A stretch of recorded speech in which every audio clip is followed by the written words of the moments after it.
السلام علیکم ورحمۃ اللہ وبرکاتہ۔ الحمدللہ رب العالمین، اللہم صلی علی محمد وعلی آل محمد۔ یہ آج ہمارے ہاتھ میں ایک کتاب ہے تفہیمات، اور اس کا حصہ دوم ہے۔ مولانا مودودی رحمۃ اللہ علیہ کچھ چیزوں کے بارے میں تفہیم فرمایا کرتے تھے، یا کچھ ان کے مضامین ہیں مختلف قرآن پاک کے حوالے سے بھی، اور دیگر اشکالات جو لوگوں کی طرف سے آتے تھے، یا سوالات آتے تھے، یا پرابلمز آتے تھے، اس کے حوالے سے یہ بہت زبردست کتاب ہے، ٹھیک ہے، تفہیمات۔ اس کے اندر ایک آج کل کے حوالے سے، یعنی قربانی کے حوالے سے اکثر لوگ لبرلز بھی، منکرین حدیث بھی، اور بھی غیر مسلم بھی اعتراض اٹھاتے ہیں قربانی کے حوالے سے۔ تو یہ اس کے 222 پیج کے اوپر قربانی کی شرعی حیثیت کے حوالے سے ایک بہت زبردست مضمون ہے، طویل ہے، کچھ 4-5 صفحوں سے زیادہ کا، تو آپ اس کو ضرور پڑھیں۔ اس کے اندر آخر میں ایک بہت زبردست بات جو کہ ہمارے سے متعلق ہے، یا پھر سمجھ لیجئے لوگوں کو سمجھانے سے متعلق ہے، اگر کوئی معاشی لحاظ سے آپ کے اوپر قربانی کے اوپر اعتراض اٹھاتا ہے۔ تو یہ 229 پیج کے اوپر ہے، تو ہم نے سوچا مولانا مودودی کے یہ الفاظ آج آپ کے سامنے پیش کریں، جو کہ معاشرے کے اندر آپ کو مختلف جگہوں پہ کام بھی آئیں گے۔ تو آئیے اس کو پڑھتے ہیں۔ معاشی اعتراض: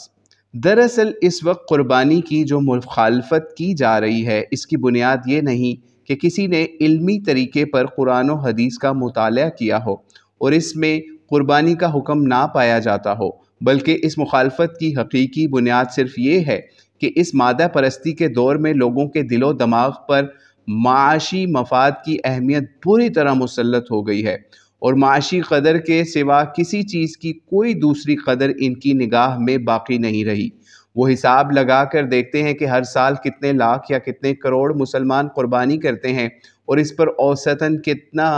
خرچ آتا ہے۔ اس حساب سے ان کے سامنے قربانی کے مجموعی خرچ کی ایک بہت بڑی رقم سامنے آتی ہے، اور وہ چیخ اٹھتے ہیں کہ اتنا روپیہ محض جانوروں کی قربانی پر ضائع کیا جا رہا ہے، حالانکہ اگر یہی رقم قومی اداروں یا معاشی منصوبوں پر صرف کی جاتی تو اس سے بے شمار فائدے حاصل ہو سکتے تھے۔ مگر میں کہتا ہوں کہ یہ ایک سراسر غلط ذہنیت ہے جو غیر اسلامی انداز فکر سے ہمارے اندر پرورش پا رہی ہے۔ اگر اس کو اسی طرح نشو نما پانے دیا گیا تو کل ٹھیک اسی طریقے سے استدلال کرتے ہوئے کہا جائے گا کہ ہر سال اتنے لاکھ مسلمان اوسطاً اتنا روپیہ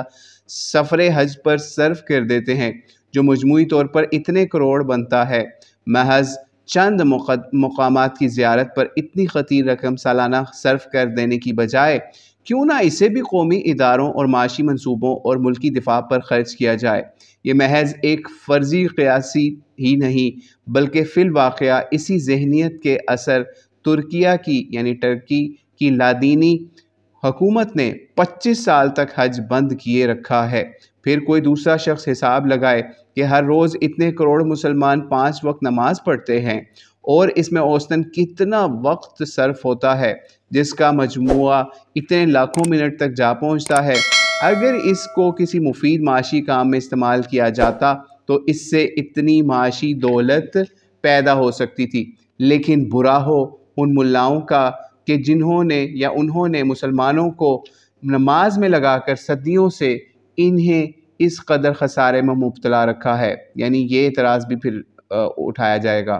یہ بھی کوئی فرضی قیاسی نہیں، بلکہ فی الواقعہ سوویت روس میں بھی بہت سے ناصحین مشفقین نے وہاں کے مسلمانوں کو نماز کے معاشی نقصانات اسی منطق سے سمجھائے ہیں۔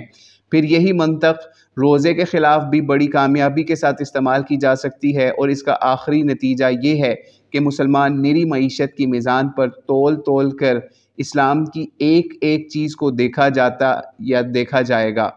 اور ہر اس چیز کو ملاؤں کی ایجاد قرار دے کر ساخت کرتا چلا جائے گا، اور جو اس میزان میں اس کو بے وزن نظر آئے گی، کیا فی الواقعہ اب مسلمانوں کے پاس اپنے دین کے احکام کو جانچنے کے لیے صرف ایک یہی معیار رہ گیا ہے؟ تو یہ مولانا مودودی کا بہت زبردست مضمون تھا، اور اس کے شروع میں بھی اگر ہم اس کا خلاصہ بھی دیں تو اس کے اندر انہوں نے قربانی کی شرعی حیثیت قرآن سے، حدیث سے، فقہا کی آراء سے، ٹھیک ہے، اور اسی طریقے سے امت کے تواتر سے اور ہر لحاظ سے بیان کر دی، جو کہ ہم نے آج آپ کے سامنے تفہیمات حصہ دوم سے جس کا خلاصہ یا آخر میں معاشی اعتراض جو کہ منکرین حدیث کی طرف سے یا لبرلز کی طرف سے اٹھایا جاتا ہے قربانی کے حوالے سے، تو ہم نے بیان کر دیا۔ اللہ سے دعا ہے جو لوگ بھی قربانی کے دشمن ہیں یا اس پہ جاہلانہ اعتراض کرتے ہیں، اللہ کریم ان کو ہدایت دے، اور ان کو چاہیے کہ میکڈونلڈ، KFC، یہاں پر جو لاکھوں کروڑوں جانور روزانہ کی بنیاد کے اوپر، گھنٹوں کی بنیاد کے اوپر، منٹوں کی بنیاد کے اوپر اڑا دیے جاتے ہیں پوری دنیا کے اندر،